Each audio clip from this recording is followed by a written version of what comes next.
कभी सोचा है कि ईमानदारी का असल इनाम क्या होता है? पैसा, शोहरत या फिर कुछ और ही? आज हम एक ऐसी ही कहानी में गोता लगाएंगे जो हमें इसी सवाल का जवाब ढूंढने में मदद करेगी। तो चलिए इस दिलचस्प कहानी को जरा समझते हैं। अच्छा, कहानी में आगे बढ़ने से पहले एक पल के लिए रुकते हैं और सोचते हैं, क्या असल जिंदगी में ईमानदारी का फल हमेशा मीठा होता है? ये सवाल आप समझिए इस कहानी की आत्मा है। तो आइए देखते हैं कि हमारे हीरो रामू को इसका क्या जवाब मिलता है। तो हर कहानी की एक शुरुआत होती है और हमारे हीरो रामू की कहानी एक बहुत मुश्किल संघर्ष से शुरू होती है। तो चलिए सबसे पहले मिलते हैं रामू से और जानते हैं कि आखिर उसके रास्ते में कौन सी मुश्किलें खड़ी थीं। तो ये है रामू, कासगंज गांव का एक बिल्कुल सीधा साधा लक्कड़हारा, बहुत मेहनती और उससे भी कहीं ज्यादा ईमानदार। पर अपनी इन सारी अच्छाइयों के बावजूद वो बेचारा बड़ी मुश्किल से अपने परिवार का पेट पाल पाता था। और उसकी इस मुश्किल की एक बहुत बड़ी वजह थी उसका मालिक सेठ लालचंद, एक ऐसा आदमी जो रामू के भोलेपन का हमेशा फायदा उठाता था। और बस यही कहानी का पहला बड़ा संकट सामने आता है, घर पर पैसों की तंगी। जब रामू की पत्नी उसे बच्चों की स्कूल की फीस की याद दिलाती है ना, तो वो बेचारा और भी बेबस महसूस करने लगता है। और यही जरूरत उसको एक ऐसे रास्ते पर ले जाएगी जिसके बारे में उसने कभी सपने में भी नहीं सोचा था। अब देखिए, हर कहानी में एक हीरो होता है तो एक विलेन भी होता है। तो अब मिलते हैं कहानी के उस किरदार से जिसकी वजह से रामू और उसके जैसे कई मेहनती लकड़हारों की जिंदगी मुश्किलों से भरी हुई थी। और पता है, रामू इस दुख में अकेला नहीं था। गांव के जितने भी लक्कड़हारे थे, सब सेठ लालचंद के लालच और उसकी बेईमानी से तंग आ चुके थे।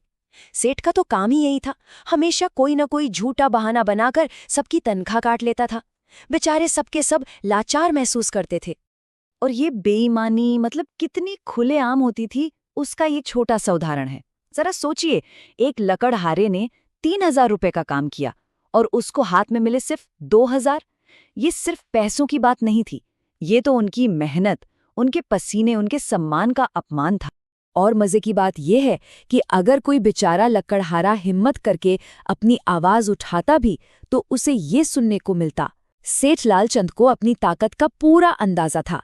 वो जानता था कि इन गरीब लकड़हारों के पास जाने के लिए कोई और जगह है ही नहीं। और फिर वही हुआ जिसका डर था। वही अन्याय रामू के दरवाजे पर भी आ पहुंचा। बेचारे ने पूरे महीने जी तोड़ मेहनत की, एक भी छुट्टी नहीं ली, सिर्फ इस उम्मीद में कि उसे 3,000 रुपए मिलेंगे।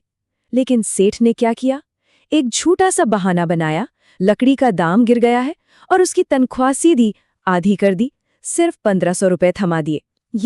ये रामू और उसके परिवार के लिए एक बहुत बड़ा झटका था। पर इतनी निराशा के बाद भी रामू का कैरेक्टर देखिए, वो हार नहीं मानता। एक जिम्मेदार पति और पिता होने के नाते वो फैसला करता है कि वो और भी ज्यादा मेहनत करेगा और अपने काम के बाद एक दूसरी नौकरी की तलाश में निकल पड़ता है। और बस यहीं से कहानी एक ऐसा मोड़ लेती है ना, जिसकी किसी ने कल्पना भी नहीं की होगी। जब ऐसा लग रहा था कि सारे रास्ते बंद हो चुके हैं, तभी किस्मत ने रामू के लिए एक जादुई दरवाजा खोल दिया। तो हुआ यूं कि एक शाम रामू बेचारा हर जगह काम ढूंढकर थक हार कर निराश होकर घर लौट रहा था। तभी अचानक भैंसों का एक जंगली झुंड उसकी तरफ दौड़ा। अब जान बचाने के लिए वो पास की एक अंधेरी गुफा में जाकर छिप गया। और उसी अंधेरी गुफा के अंदर उसे कुछ ऐसा मिला जो उसकी जिंदगी को हमेशा हमेशा के लिए बदलने वाला था। एक अकेली रहस्यमयी सी टोकरी।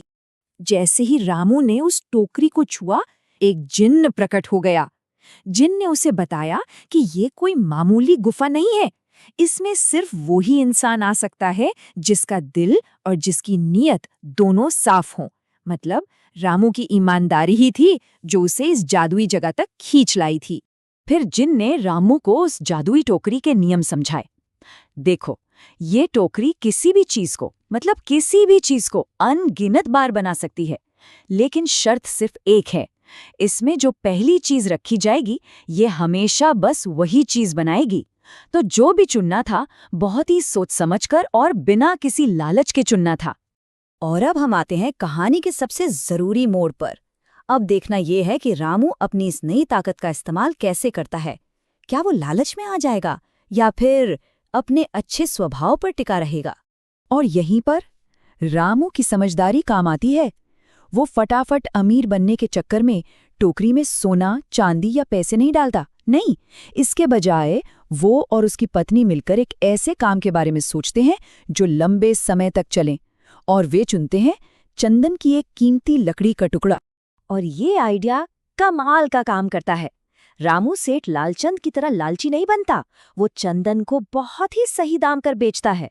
नतीजा, आम लोग भी उससे खरीदते हैं और बड़े व्यापारी भी। और देखते ही देखते उसका बिजनेस चल पड़ता है और वो ईमानदारी से अच्छी खासी कमाई करने लगता है। रामू की जिंदगी अब पूरी तरह से बदल चुकी थी। कहाँ वो एक लाचार मजदूर था और कहाँ अब वो एक कामयाब बिजनेसमैन बन गया था। लेकिन सबसे बड़ा बदलाव जानते हैं क्या था? ये कि अब वो सिर्फ अपनी ही नहीं बल्कि दूसरों की मदद करने के काबिल भी हो गया था। और बस यही रामू के कैरेक्टर का असली टेस्ट होता है। अपने कामयाबी के शिखर पर पहुंचकर भी वो उन लोगों को नहीं भूलता जिन्होंने उसके साथ मिलकर दुख झेले थे। वो फैसला करता है कि वो अपनी इस अच्छी किस्मत को अपने साथी लकड़हारों के साथ जरूर बांटेगा। रामू सिर्फ उनको पैसे देकर मदद नहीं करता, नहीं, वो उन्हें काम देता है, इज्जत देता है और ये पक्का करता है कि उन सबको उनकी मेहनत का सही दाम मिले। मतलब वो सब कुछ जो सेठ लालचंद ने उनसे छीन लिया था, यही था उसके अच्छे कर्मों का सच्चा फल। सिर्फ खुद को नहीं बल्कि अपने पूरे समाज को ऊपर उठाना। और ये कहानी हमें एक आखिरी सवाल पर लाकर छोड़ देती है। ये कहानी हमें सिखाती है कि लालच पर समझदारी की जीत कैसे होती है और स्वार्थ पर समाज की। तो एक पल के लिए सोचिए, अगर ये जादुई टोकरी आपको मिलती तो आप उसमें क्या रखते? आपका चुनाव आपके बारे में क्या बताता? इस पर जरूर सोचिएगा।